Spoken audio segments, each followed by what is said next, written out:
de estar conosco, pediu que substituíssemos. Hoje a Bia que vai estar conduzindo o estudo da noite de hoje. Entrando nessa parte, a gente já viu o comecinho na aula passada, quando a doutora Maria falou sobre uma classificação a respeito da mediunidade, baseada nos ensinamentos de Kardec e de André Luiz. E hoje a gente vai entrar na mediunidade de efeitos físicos, cujo tema da aula de hoje é as mesas girantes e a tipologia. Por favor. Boa noite a todos. Conforme o Rodrigo já nos disse, vamos dar continuidade então aos estudos do curso Dom da Mediunidade. Sei que tem várias pessoas acompanhando pelo livro. Nós avançamos um pouco no livro, nós fomos... Rodrigo vai explicar. Deixa eu só explicar que, como a doutora Maria não podia fazer esta aula, ela pediu que a gente antecipasse e invertesse a ordem de alguns capítulos, tá? Então a gente vai falando no começo de cada aula que capítulo é, e eu acho que boa parte recebeu por e-mail também qual que seria a nossa programação. Então, para quem está com o livro, porque eu sei que várias pessoas trazem os livros, fazem anotações, nós estamos na parte terceira, na página 91, se mais exato, na 93. Fenômenos espiríticos, efeitos físicos, página 93. Eu sei que algumas pessoas vão clipando, vão anotando, então acho que é bom avisar. Então, na aula de hoje, nós vamos falar sobre um tipo de mediunidade e em relação aos fenômenos de efeitos físicos, e especificamente da tipologia e das mesas girantes.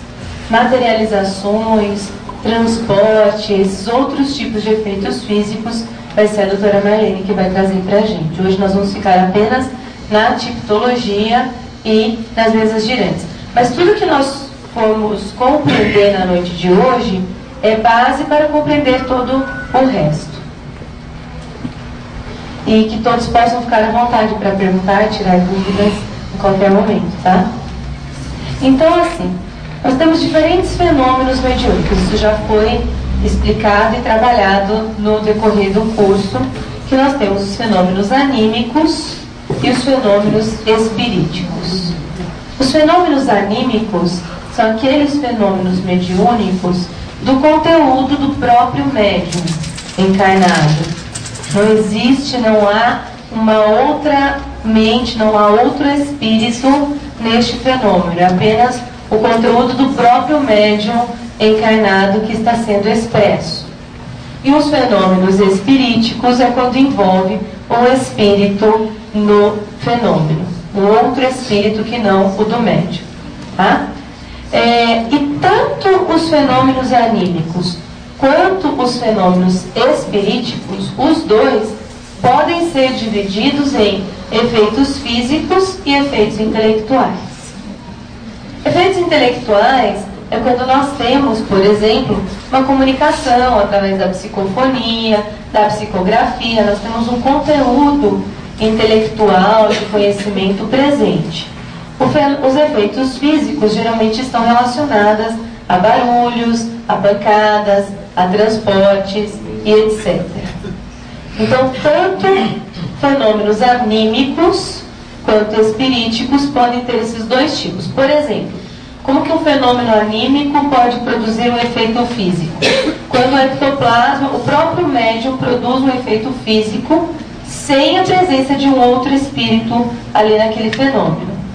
Quando o fenômeno anímico traz um efeito intelectual, quando são os conteúdos do próprio médium que vêm à tona, que existem comunicações e etc.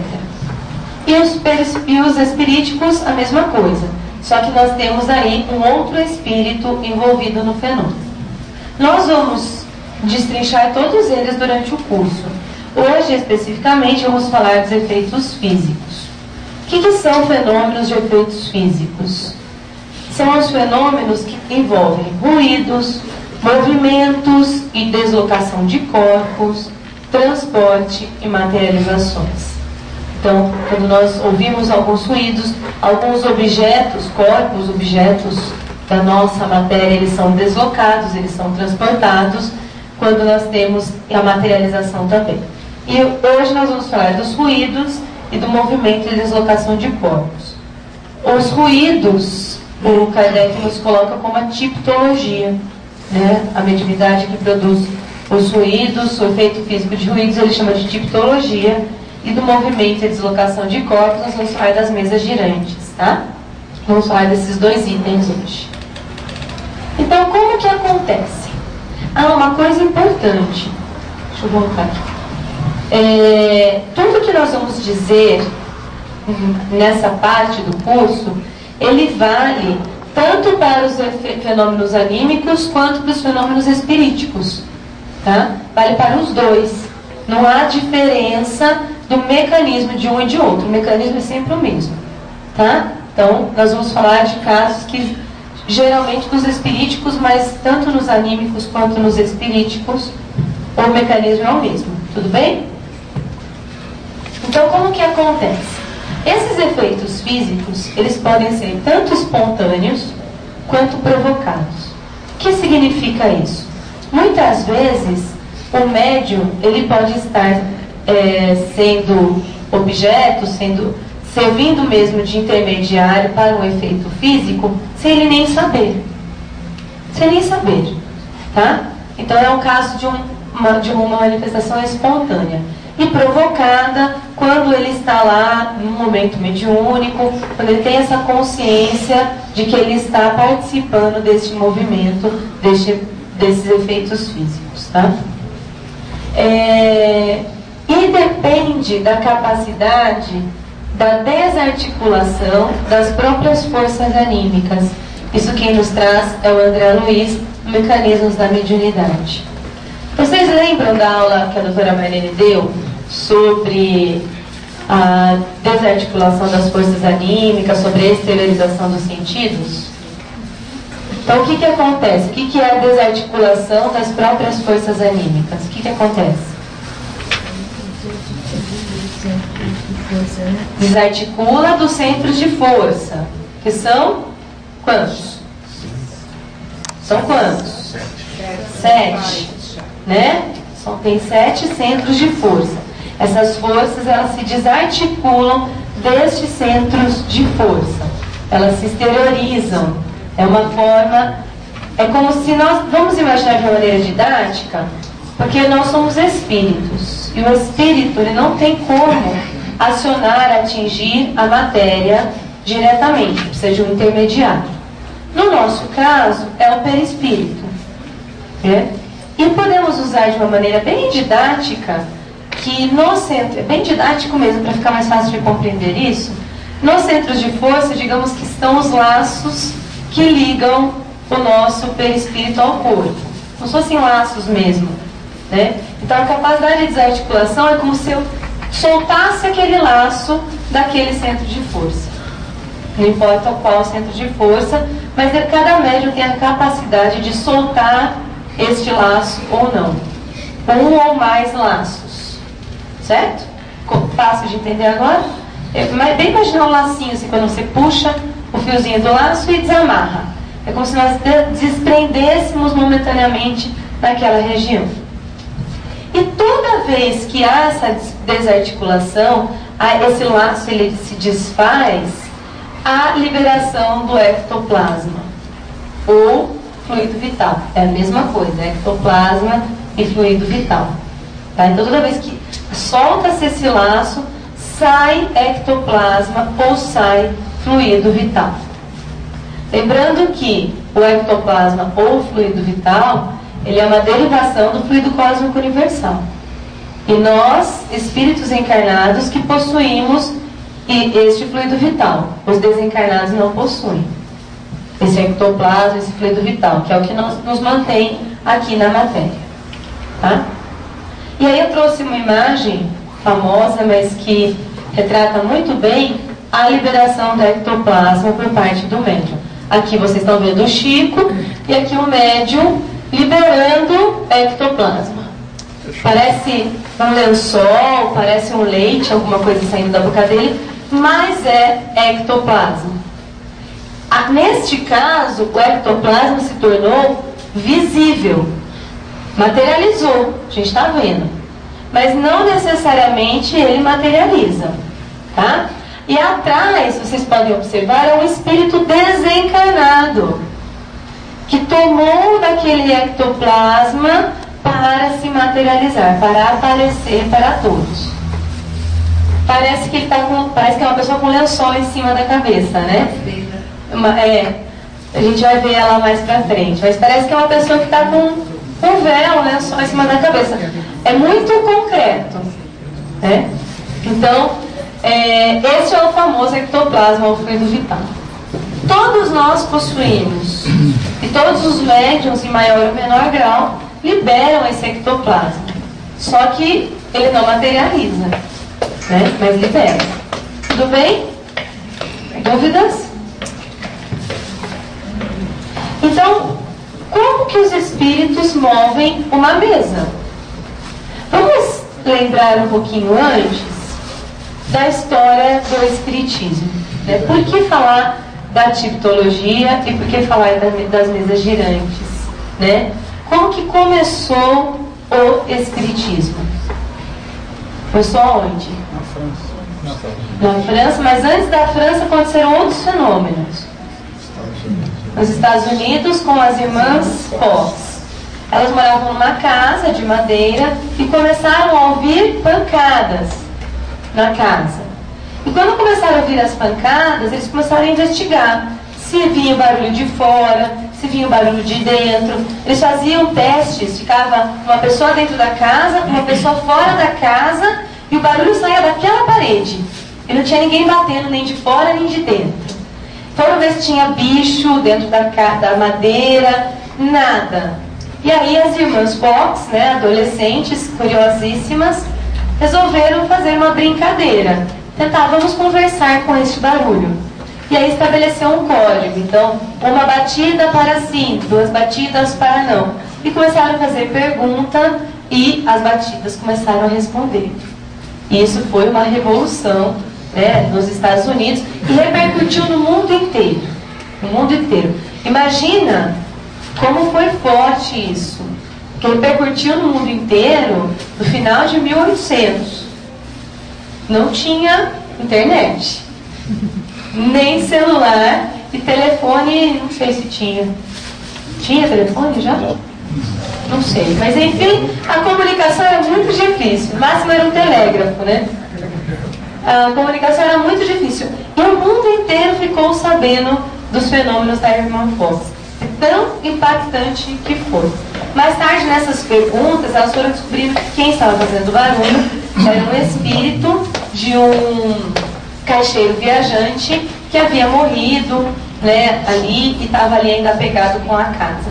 Depois eles foram investigar, realmente havia acontecido aquele fato, né? Na França, mais ou menos na mesma época, aconteceu os fenômenos das mesas girantes. O que eram?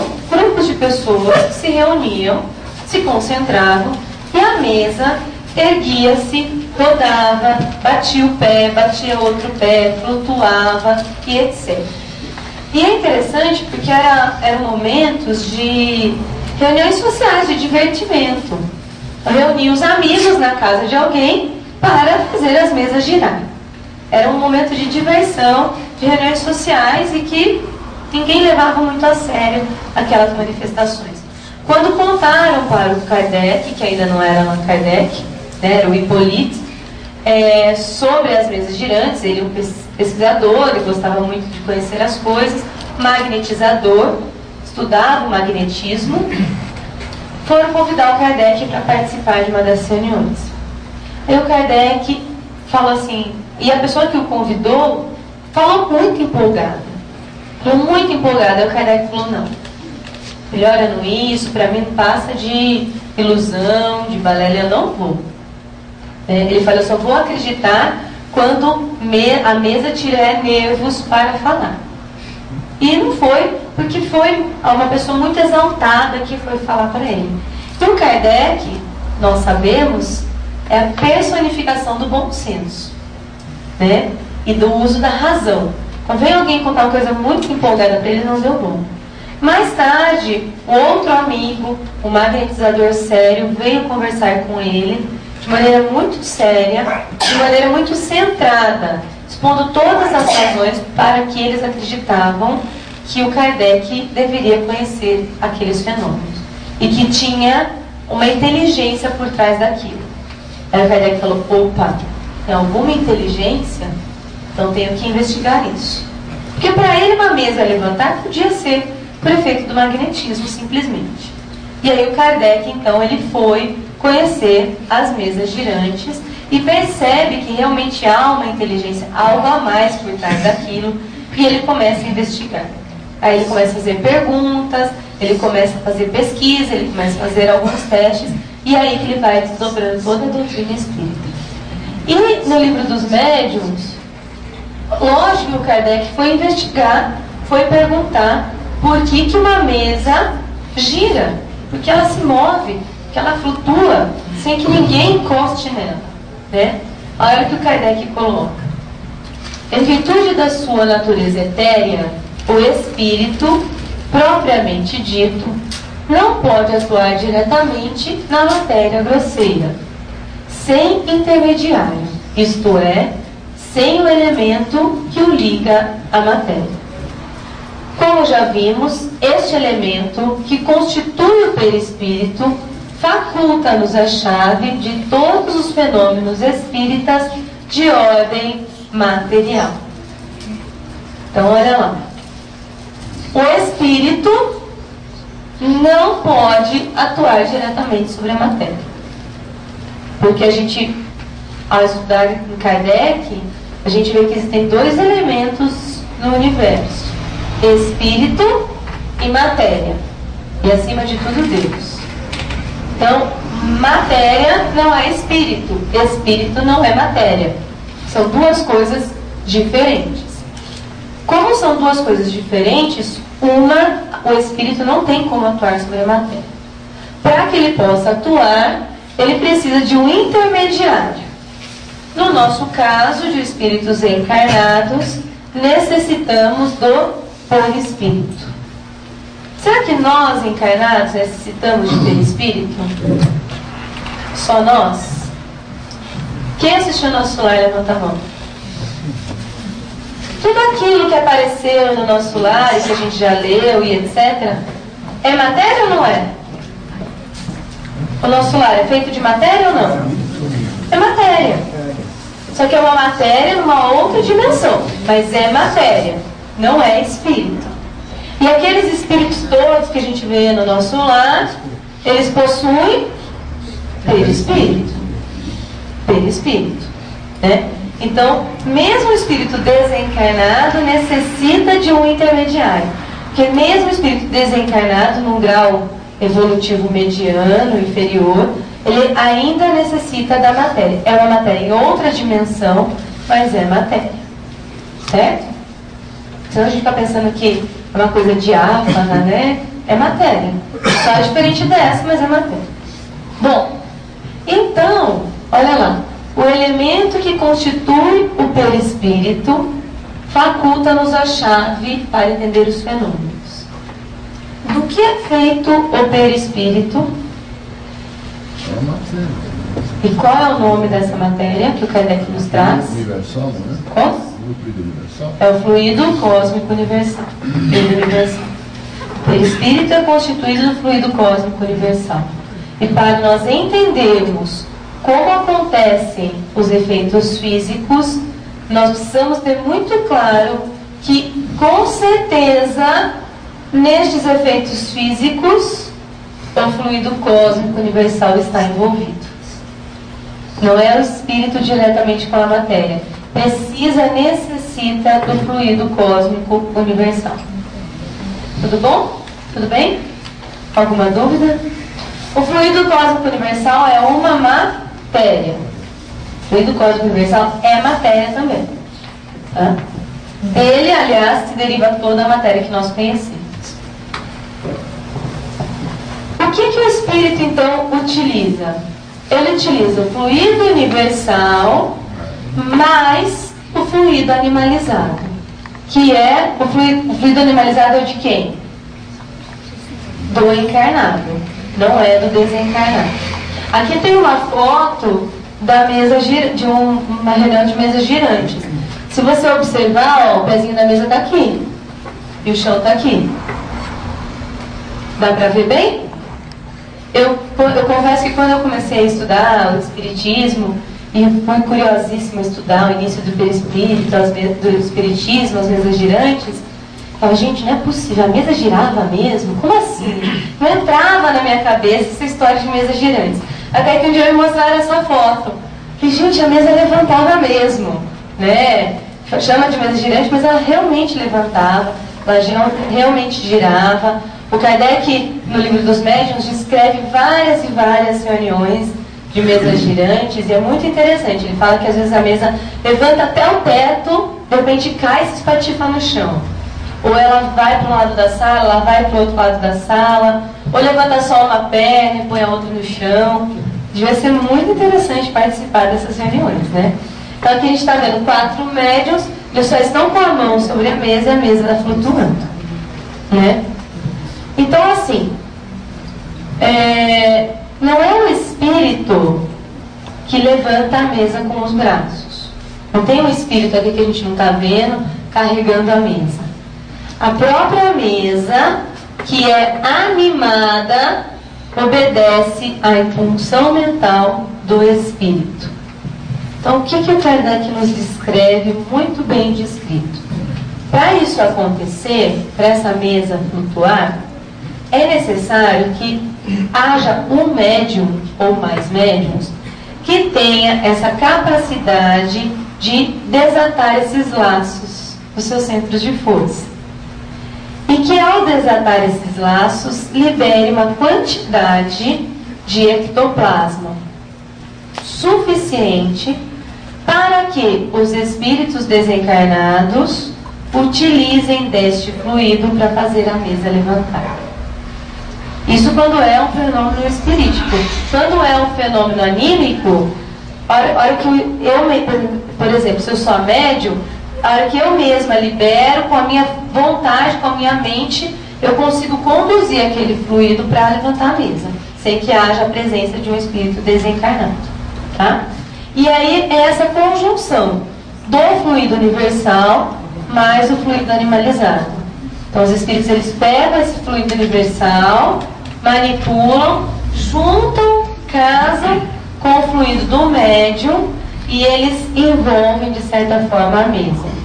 E anima a mesa. Ele anima a mesa. Essa palavra é interessante, né? A mesa fica animada. Então não é nenhum espírito que está lá empurrando a mesa.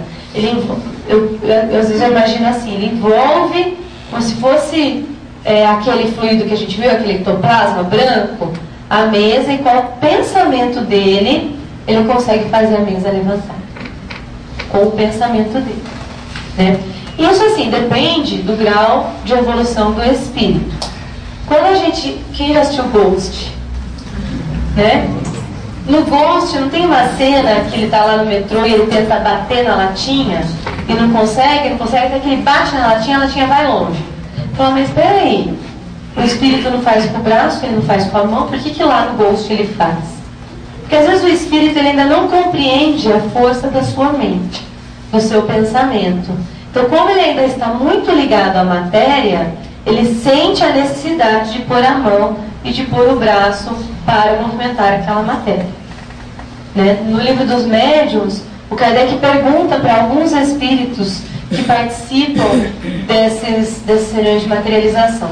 Tem um espírito muito interessante, que ele é um pouco um espírito zombeteiro, eu não vou lembrar o capítulo, vocês me desculpem, mas ele joga pedra dentro da casa de uma mulher sempre, né? Quebra o vidro da pessoa, e a pessoa está assustadíssima, né? Quebra o vidro do nada, vem uma pedra do nada. E aí eles fazem uma reunião e convocam esse espírito e começam a perguntar para esse espírito como ele faz aquilo, né? E ele fala que ele pega com a mão e joga. Depois vem um outro espírito para orientar os estudos e fala, olha, neste caso, como ele ainda é muito ligado à matéria, ele realmente pensa que ele pega aquela pedra e joga com a mão, mas não é necessário. E depois o Kardec vai conversar com outros espíritos, como eles fazem isso, e eles falam que a movem com a força do pensamento. Certo? Hoje em dia é muito mais fácil da gente compreender. Acho que não sei se todos já tiveram a oportunidade de ver na televisão, por exemplo, computador que a gente mexe com a força do pensamento. A gente põe uma tiara aqui e mexe. Hoje em dia a gente consegue compreender muito mais fácil. Imagina quando o Kardec escreveu tudo isso, né? Mas hoje em dia a gente consegue compreender. Então olha lá, esse é um trem no Japão e ele fica suspenso dos trilhos por uma força magnética. A hora que o trem começa a andar, ele fica suspenso, ele fica acima do trilho. É uma matéria gigantesca, né? É um trem com pessoas dentro. E existe a força magnética que suspende esse trem do trilho e ele vai flutuando. Provavelmente é algo parecido que acontece aqui. Há alguma força que suspende, que não é necessariamente a magnética, mas o espírito utiliza esses fluidos para suspender. Né? É a mesma coisa. Porque antes eu ficava pensando assim, mas aqui deu certo porque é uma mesinha pequena, uma mesa grande, isso não deu certo. Né? Mas eles faziam com mesas de vários tamanhos, de vários pesos. O Kardec fez várias pesquisas com diferentes pesos, tamanhos, para ver se isso influenciava. Né? E não influenciava. Ele também pesquisou, por exemplo, a quantidade de médiums. Se precisava ter muitos médiums, poucos médiums. E ele percebeu que não há influência nenhuma.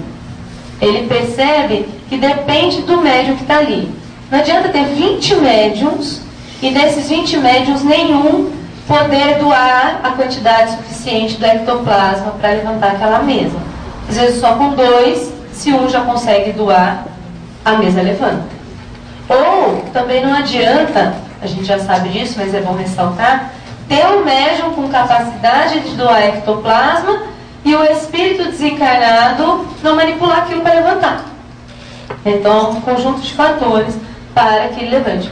Ou que o médium também não tenha consciência e saiba conduzir essa força para que ocorra este fenômeno. É muito interessante a gente voltar a estudar o livro dos médiuns, principalmente o começo, onde o Kardec vai fazendo essas experiências. A gente vai percebendo como que o Kardec chegou às conclusões. Eu estava estudando, até achei engraçado, assim, porque ele até testou das pessoas ficarem com a mão na mesa com os minguinhos encostados. Ele testou tudo para saber o que realmente acontecia. Né? E ele foi percebendo que nada disso tinha efeito, tinha valor. Então, eu achei esse trem fantástico para a gente compreender as mesas girantes. Né? O mesmo vale para os ruídos, para a tipologia. Né?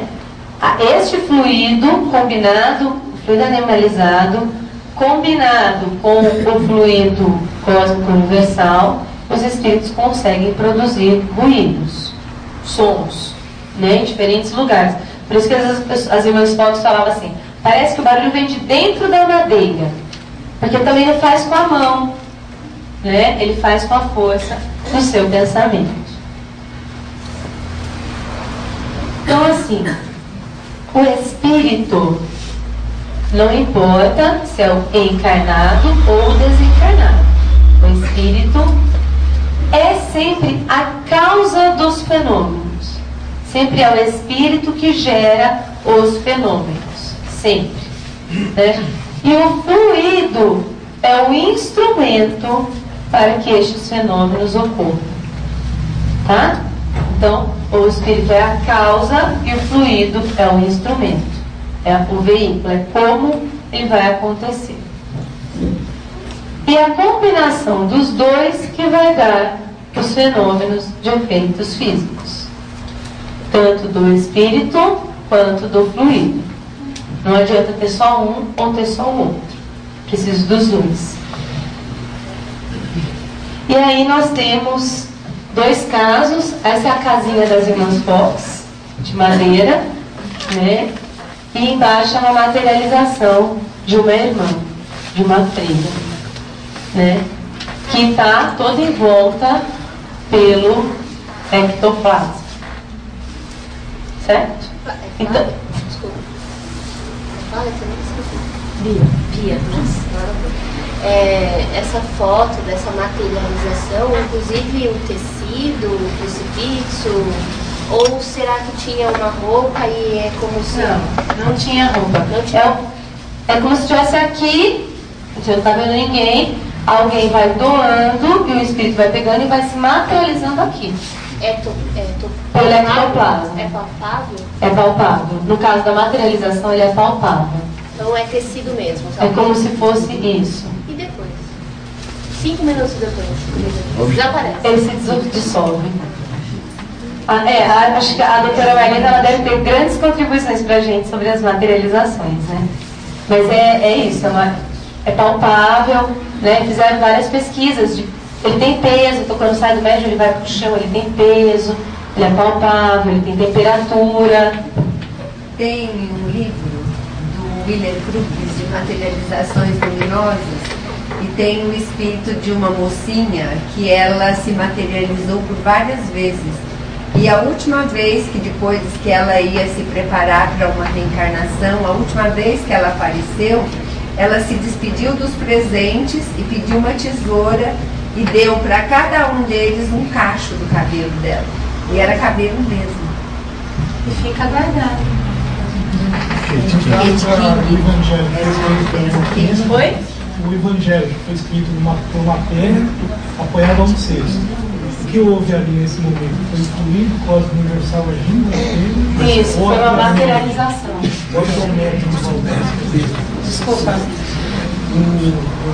Foi o fluido cósmico universal agindo direto na pena, apoiado a um cesto. Espera só um pouquinho, eu não estou conseguindo. Ele está longe, né? Vocês querem passar um microfone lá para trás?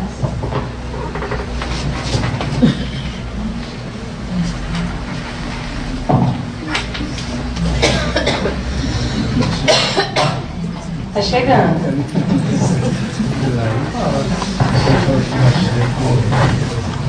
Não, conta desde o começo. Correto. O Evangelho ele foi escrito através de uma pena apoiada a uma cesta.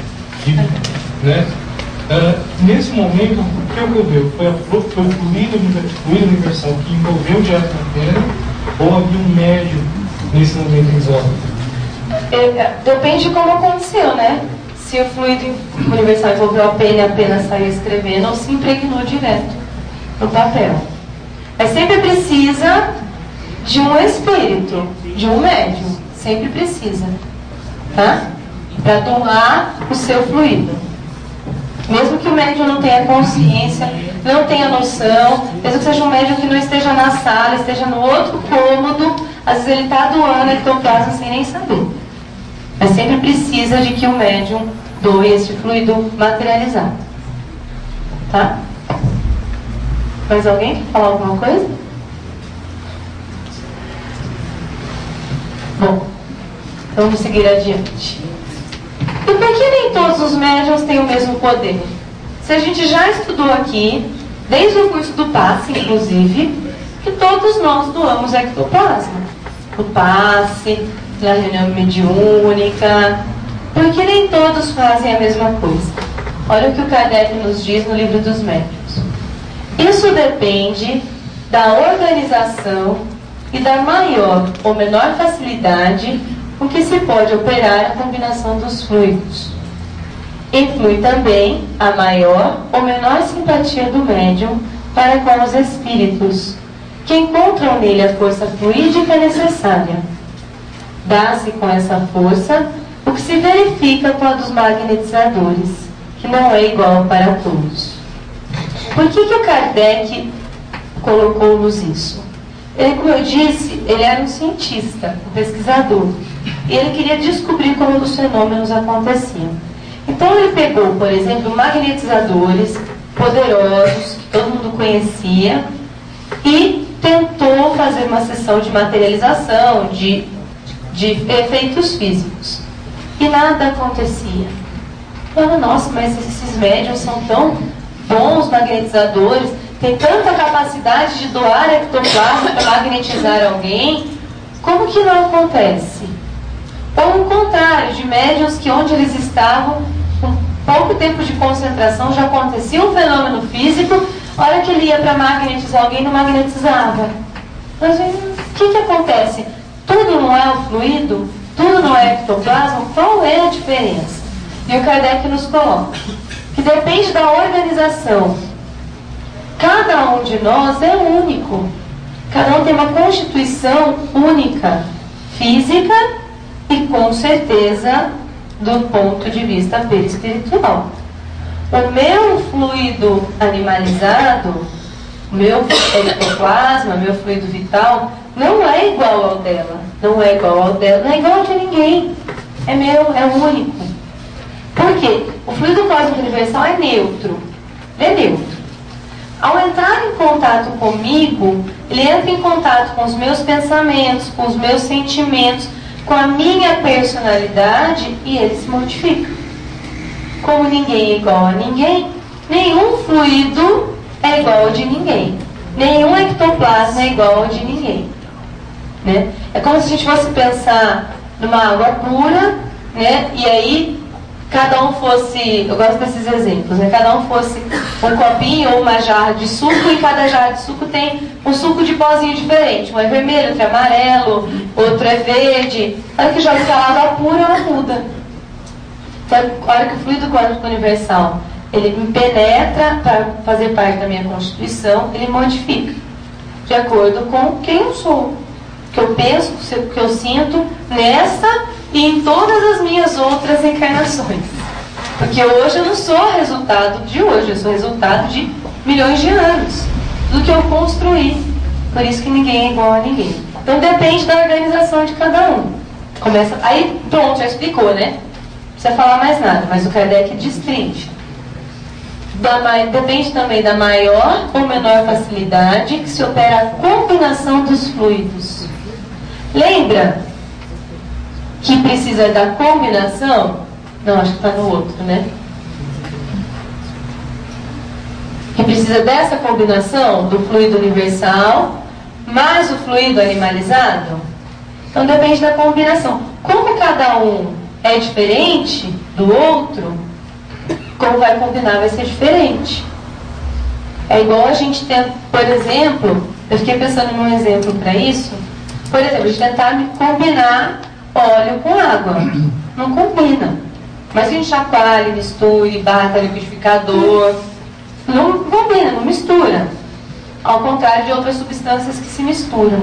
Então, dependendo do meu fluido e do espírito que quer produzir o fenômeno, às vezes os fluidos não combinam. E aí não dá. Por isso que os magnetizadores têm um tipo de mediunidade, um tipo de tarefa, por exemplo, a mediunidade de cura, e por isso que quem produz efeitos físicos tem outro tipo de mediunidade. Os espíritos utilizam os fluidos de forma diferente, né? E também da maior ou menor simpatia do médium para com os espíritos. Não é que os espíritos vão ser simpáticos ou não, gostar ou não do médium, mas de afinidade, de vibração, de pensamentos, de sentimentos, de fluidos semelhantes para poderem se combinar. Se forem muito diferentes, não vai combinar. Esse fluido animalizado, é um fluido que está em mim, já que eu estou incorporado, já que eu tenho uma matéria, eu tenho um corpo? Obrigado. É o fluido vital. O fluido animalizado é o fluido vital, é da matéria, né? O Kardec coloca como animalizado para ficar bem concreto para a gente. É porque é um fluido específico. Só nós encarnados possuímos esse fluido. Os desencarnados não possuem, porque eles... É o mesmo fluido cósmico. É o mesmo fluido cósmico, só que ele modifica quando eu estou encarnado. Eu pego, digamos assim, um pouco desse fluido cósmico e ele é modificado, ele é animalizado, ele é mais denso, para que eu possa ficar aqui nessa matéria. Senão eu não consigo ficar. Tá? Isso assim, olha, isso é importante Fluido animalizado é para quem está encarnado. Espíritos desencarnados inferiores não têm fluido animalizado. Eles não têm, só os encarnados possuem. Por isso que muitos espíritos utilizam dos encarnados para satisfazer seus prazeres materiais, como a bebida, como o cigarro. Porque ele, mesmo sendo mais inferior, ele não vai conseguir aspirar aquela sensação do cigarro, porque ele não tem o fluido animalizado. E você se aproximar de alguém que tenha, que ele possa ter a sensação da matéria. Então não é, depende do grau evolutivo. Encarnado tem fluido animalizado, desencarnado não possui. Tá? Tanto é que quando a gente lê nos livros de André Luiz e outros livros, a gente vê o quê? O André Luiz escreve que quando tem reuniões no plano espiritual, ele sabe exatamente quem é encarnado e quem não é encarnado. Quem veio da Terra e quem não veio. Porque ele tem algo diferente. Tem uma vibração, um brilho diferente, que possui esse fluido animalizado. Tudo bem? Então precisa dessa simpatia, dessa afinidade, e essa força então é a mesma que dos magnetizadores, não é igual para todos. Uma coisa que eu não falei, para se ter fenômenos de efeitos físicos, aliás, como em tudo em mediunidade, não depende do grau evolutivo do espírito. A gente já viu nas primeiras aulas, a doutora Marina nos trouxe, que médium não é um ser evoluído. Não é porque você é médium que você é evoluído, não. Médium é uma condição orgânica não, é uma condição. Tal qual respirar. Todos nós respiramos, sendo evoluídos ou não. Alguns são médiums, sendo evoluídos ou não. Tanto é que alguns utilizam para o bem, outros não utilizam para o bem. Que não depende da evolução moral. Efeitos físicos também. Então, algumas pessoas dizem, não, mas para o médium ser um médium de efeitos físicos, ele é um médium inferior moralmente ainda. Não é verdade. Né? O Chico foi médium em algumas ocasiões de efeitos físicos, doando o seu ectoplasma. Você vai falar que o Chico ele é inferior moralmente? Né? Então, não depende da nossa evolução moral. Tá? E assim, existem combinações mais fáceis e outras combinações mais difíceis. Né? Então, como eu falei, do óleo e da água, ou quando a gente, por exemplo, faz um suco de caju, você mexe, você toma o suco de caju, dá um tempo e ele separa, né? É mais difícil. Combina, mas logo logo separa. Então, existem combinações mais fáceis e combinações mais difíceis. E o Kardec coloca assim, que a vontade do médium tem o papel de atrair os espíritos e secundá-los no impulso que dão ao fluido. Isso aumenta a força, mas nem sempre ela é necessária, podendo se dar a sua completa revelia. Se o médium está participando de uma maneira consciente daquele efeito, consciente não que ele esteja desperto, que em casos de materializações, o médium muitas vezes ele fica sonolento, ele fica em outro estado de consciência. Mas eu sei, eu vou lá para a reunião mediúnica, eu sei que eu vou doar o meu fluido para isso, eu direciono a minha vontade, então esses fenômenos, eles podem ser mais fortes, digamos assim, serão mais fáceis de acontecer. Mas eles também podem acontecer a revelia do médium, o médium nem está sabendo. No livro dos médiuns, o Kardec também relata fatos de pessoas que vão procurá-lo, de coisas na casa que somem, coisas que caem, de barulhos que se fazem, e ninguém sabe o que acontece, aí vai descobrir, era a empregada da casa que era a médium. Ela nem sabia, ela estava lá arrumando a casa, e aí ela acabava doando o seu ectoplasma sem nem saber. Né? Então, isso pode acontecer também. Bom, o ectoplasma, vamos agora uma revisão. Né? Então, o ectoplasma ele se desprende da desarticulação das forças anímicas, daqueles laços do centro de força que afrouxam. É o momento que eu parcialmente me desprendo do meu corpo físico, às vezes de um centro de força apenas, às vezes de mais de um. Tudo bem? É uma revisão. Tem diferentes finalidades. Esse ectoplasma ele pode ser usado para produzir ruídos, mover coisas, materializações, curas e etc. Tá? Tem diferentes combinações. Por isso aquele caso que o magnetizador não consegue produzir um efeito físico. O médium de efeito físico às vezes não consegue ser um magnetizador. O Edivaldo tem um caso muito interessante sobre a médium na casa de um juiz, não foi? Conta para nós. Quer contar, Edinaldo?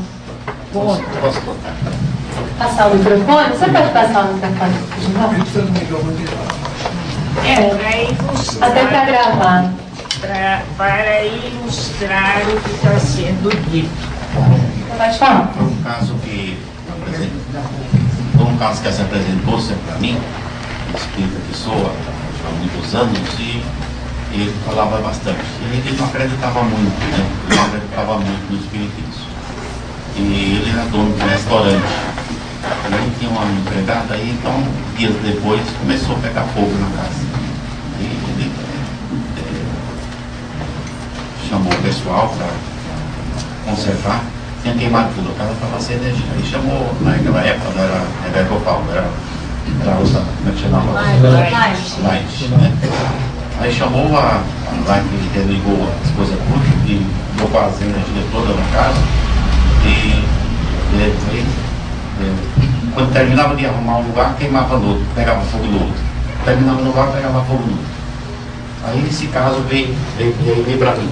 Aí eu procurei o Freitas Lopes, que foi o esposo da doutora Valene, da nossa presidente, e conversei com ele. Aí mandamos uma equipe lá. A equipe foi e analisou.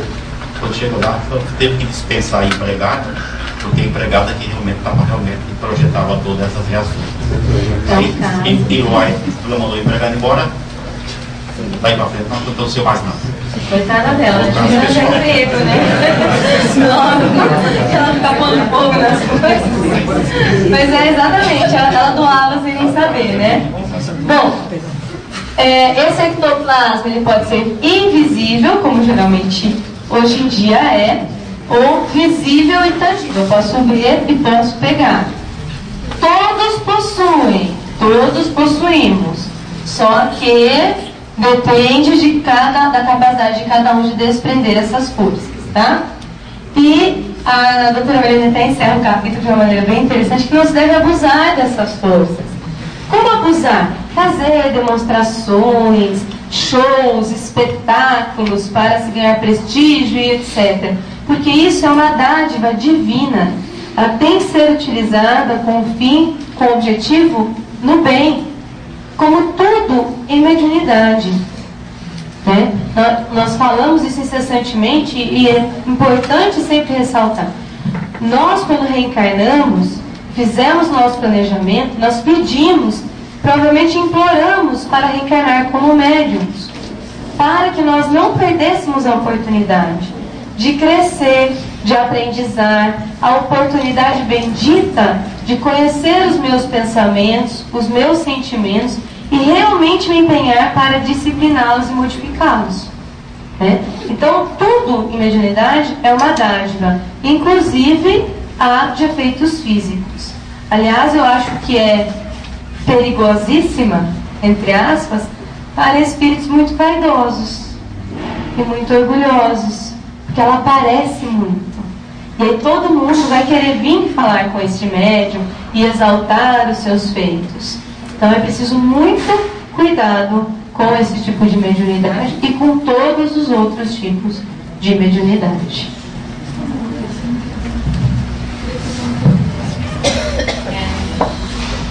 Às vezes pode ser que você estava falando, né? Você tem que ter, para poder desprender o ectoplasma, tem que ter a dissociação, a desarticulação das forças anímicas. Como que isso vai se dar sem a pessoa perceber? Como que ela consegue desafrouxar esses laços, tipo, doar esse ectoplasma sem se concentrar, sem perceber? Ela está lá na casa dela e aí as coisas começam a cair, começam a pegar fogo. Como que ela consegue fazer isso sem perceber? Bom, eu vou falar, eu acho que é semelhante, acho que aos fenômenos mediúnicos como um todo. Nós temos, por exemplo, os médiums de psicofonia, que sem nem perceber, estão falando, um espírito desencarnado está falando por eles, no meio de uma discussão, no meio de uma briga, não se percebe influenciado. Eu acho que em alguns momentos isso acaba acontecendo, né, sem ele necessariamente ter essa consciência. Eu ia só 5 minutinhos, né, que eu acho que para a gente refletir, e essa reflexão continua na próxima semana, e eu não vou aqui trazer respostas, mas acho que cada um de nós refletirmos, né? Por que é que isso foi tão importante e significativo no início do Espiritismo? Já que a doutrina espírita teve todo o seu início e, na verdade, desperta a atenção de Kardec através dos efeitos físicos, né? E depois de um tempo, isso vai perdendo a sua expressão no sentido da quantidade de médiums de efeitos físicos. Hoje a gente tem, né, uma quantidade muito pequena de médiums de efeitos físicos. Por que é que houve esse caminhar da espiritualidade junto à mediunidade, né? Quer dizer, no início era uma coisa muito mais fenomenológica, de realmente chamar a atenção de um fenômeno verdadeiramente, né, que chama muito a atenção, e depois isso vai perdendo a sua dimensão de expressão e de fenômenos físicos. Estou falando besteira aqui. Vai perdendo a sua dimensão de importância, vai ganhando a dimensão de importância da mediunidade aplicada, né, a cada um, ou seja, do médium participando ativamente desse processo de comunicação. Eu entendo, e acho que fica da reflexão de cada um de nós aí, depois a gente pode até discutir com isso com a doutora Marlene na próxima semana, mas há na mediunidade de efeitos físicos um efeito muito inconsciente do próprio médium, que doa o seu ectoplasma sem participar intelectualmente, cognitivamente do processo, né? Ele está ali doando. Tudo bem, quando ele faz, né, está no bem, cuidando do seu corpo, cuidando das questões espirituais, ele consegue doar um fluido de ectoplasma de melhor qualidade, os espíritos utilizam isso de melhor maneira, mas ele não participa ativamente. Já na mediunidade, seja da psicofonia, da psicografia, do passe, nas demais que a gente vai estudar mais para frente, a gente vê uma atuação conjunta do médium junto com o espírito. Não é um efeito apenas onde o espírito manipula, através dos seus conteúdos, o espírito desencarnado, a informação. Mas ele troca, né? Algo que a gente chama de um terceiro produto. Então existe o médium encarnado, existe o espírito desencarnado, e o produto mediúnico resultante dessa interação é um terceiro fator. Enquanto que na mediunidade de efeitos físicos é muito mais uma atuação do próprio espírito desencarnado. Não sei se deu para entender aí na reflexão, acho que vale a pena a gente pensar nisso, né? E o quanto vai sendo importante a mediunidade coparticipativa, ou seja, realmente ela sendo um outro sentido de nós encarnados, que vamos nesse processo de interação com a espiritualidade, tendo o aprendizado necessário para o nosso progresso espiritual, a educação, né, do nosso ser espiritual. Então era isso que a gente ia trazer, só um recado que a Isabel lembrou a gente de dar. Nesse domingo, Isabel, nesse domingo no canal de TV Paga, que acho que é o National Geographic, né, às 22 horas, 10 horas da noite, vai ter uma série sobre curas espirituais, e tem uma participação da doutora Marlene Nobre. Eles gravaram uma entrevista com ela. Obviamente a gente não tem a menor ideia do que é que vai sair, né, na mídia, mas um convite para que a gente possa assistir aí e perceber qual o tom do noticiário e dessa reportagem. Na semana que vem, então, a gente continua, a doutora Marlene vai falar sobre materializações.